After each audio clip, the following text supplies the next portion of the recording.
Hi friends, ನೀವು ನೋಡ್ತಿದ್ದೀರಾ inner stream Kannada YouTube channel. ಇವತ್ತು ನಿಮಗೆ ಸ್ಕಾಲರ್ಶಿಪ್ನ ಒಂದು ಸ್ಕೀಮ್ನ ಬಗ್ಗೆ ತಿಳಿಸ್ಕೊಡ್ತೀನಿ. ಯಾವ ಸ್ಕಾಲರ್ಶಿಪ್ಪು, ಎಷ್ಟು ಅಮೌಂಟ್ ಬರುತ್ತೆ, ಯಾರೆಲ್ಲ ಇದಕ್ಕೆ ಅರ್ಹರಾಗ್ತೀರಾ, ಇದಕ್ಕೆ ಏನೆಲ್ಲ ಡಾಕ್ಯುಮೆಂಟ್ಸ್ಗಳ ಅವಶ್ಯಕತೆ ಇದೆ, ಕೊನೆಯ ದಿನಾಂಕ ಯಾವತ್ತು, ಪ್ರತಿಯೊಂದನ್ನು ಕೂಡ ಪಿನ್ ಟು ಪಿನ್ ನಿಮಗೆ ಇನ್ಫಾರ್ಮೇಷನ್ ಕೊಡ್ತಾ ಹೋಗ್ತೀನಿ. ದಯವಿಟ್ಟು ಯಾರೆಲ್ಲ ನಮ್ಮ ವಿಡಿಯೋ ನೋಡ್ತಾ ಇದ್ರೆ ಇದುವರೆಗೂ ನಮ್ಮ ಚಾನಲ್ಗೆ ನೀವು ಸಬ್ಸ್ಕ್ರೈಬ್ ಮಾಡಿಲ್ಲ ಅಂತ ಅಂದರೆ ನಮ್ಮ ಚಾನಲ್ಗೆ ಮೊದಲು ನೀವು ಸಬ್ಸ್ಕ್ರೈಬ್ ಮಾಡ್ಕೊಳ್ಳಿ. ವಿಡಿಯೋದಲ್ಲಿ ಮಾಹಿತಿ ನಿಮಗೆ ಇಷ್ಟ ಆದರೆ ಲೈಕ್ ಮಾಡಿ, ಇದೇ ಥರ ನಿಮ್ಮ ಫ್ರೆಂಡ್ಸ್ಗೂ ಕೂಡ ಶೇರ್ ಮಾಡಿ. ಫ್ರೆಂಡ್ಸ್, ಪ್ರತಿ ವರ್ಷದಂತೆ ಈ ವರ್ಷ ಕೂಡ ಸರೋಜಿನಿ ದಾಮೋದರನ್ ಫೌಂಡೇಶನ್ ಅವರ ಕಡೆಯಿಂದ ವಿದ್ಯಾಧನ್ ಸ್ಕಾಲರ್ಶಿಪ್ ಓಪನ್ ಆಗಿದೆ. ಇದು all over India scholarship open ಆಗುತ್ತೆ.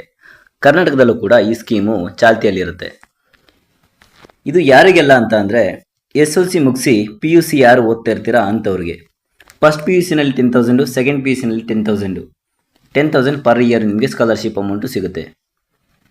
ಇದಕ್ಕೆ ನೀವು ಅರ್ಹರಾಗಬೇಕು ಅಂದರೆ ನಿಮ್ಮ ಕ್ಯಾಸ್ಟ್ ಆ್ಯಂಡ್ ಇನ್ಕಮ್ ಸರ್ಟಿಫಿಕೇಟ್ನಲ್ಲಿ ಬಿಲೋ 2 lakhs ಇನ್ಕಮ್ ಇರಬೇಕು, ಮತ್ತು SSLCನಲ್ಲಿ 90%ಗಿಂತ ಅಧಿಕ ಅಂಕ ತೆಗೆದಿರಬೇಕು, 90% ಅಬೋವ್ ಇರಬೇಕು ರಿಸಲ್ಟು.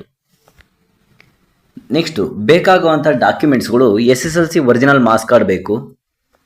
ಅಕಸ್ಮಾತ್ ಒರಿಜಿನಲ್ ಮಾರ್ಕ್ಸ್ ಕಾರ್ಡ್ ಇನ್ನು ನಿಮಗೆ ಇಶ್ಯೂ ಆಗಿಲ್ಲ ಅಂತ ಅಂದರೆ ಮಾರ್ಕ್ಸ್ ಕಾರ್ಡ್ ಪ್ರಿಂಟ್ಔಟ್ ಅಂದರೆ ರಿಸಲ್ಟ್ ಶೀಟ್ ಪ್ರಿಂಟ್ ತೊಗೊಂಡು ಅದಕ್ಕೆ ನಿಮ್ಮ ಸ್ಕೂಲ್ನಲ್ಲಿ ಅಟೆಸ್ಟ್ ಮಾಡಿಸ್ಬೇಕು, ಸೀಲ್ ಹಾಕ್ಸ್ಕೊಬೇಕು. ಅದರ ಜೊತೆಗೆ ಫೋಟೋ ಬೇಕು, ಇನ್ಕಮ್ ಸರ್ಟಿಫಿಕೇಟ್ ಬೇಕು, ಇನ್ನು ಮೊಬೈಲ್ ಬೇಕು. ಇಷ್ಟು ಇದ್ದರೆ ನೀವು ವಿದ್ಯಾಧನ್ ಸ್ಕಾಲರ್ಶಿಪ್ನ ಅಪ್ಲೈ ಮಾಡ್ಬೋದು. ಇದಕ್ಕೆ ಕೊನೆಯ ದಿನಾಂಕ ಬಂದು ಜುಲೈ 8, 2025. ಈ ಅಪ್ಲಿಕೇಶನ್ ಎಲ್ಲ ಹಾಕಾದ್ಮೇಲೆ ಸ್ಕ್ರೀನಿಂಗ್ ಟೆಸ್ಟ್ ಇರುತ್ತೆ. ಆ ಟೆಸ್ಟ್ ಮುಖಾಂತರ ಸೆಲೆಕ್ಷನ್ ಮಾಡ್ತಾರೆ. ಆ ಟೆಸ್ಟ್ ಡೇಟು ಜುಲೈ 27, 2025.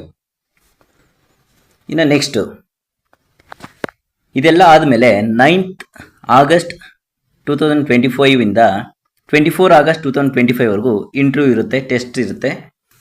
ಅದರಲ್ಲಿ ಯಾರ್ಯಾರು ಪಾಸ್ ಆಗ್ತೀರಾ, ಸೆಲೆಕ್ಟ್ ಆಗ್ತೀರಾ ಅಂಥವ್ರಿಗೆ ಈ ಸ್ಕಾಲರ್ಶಿಪ್ ಅಮೌಂಟು ಬರುತ್ತೆ.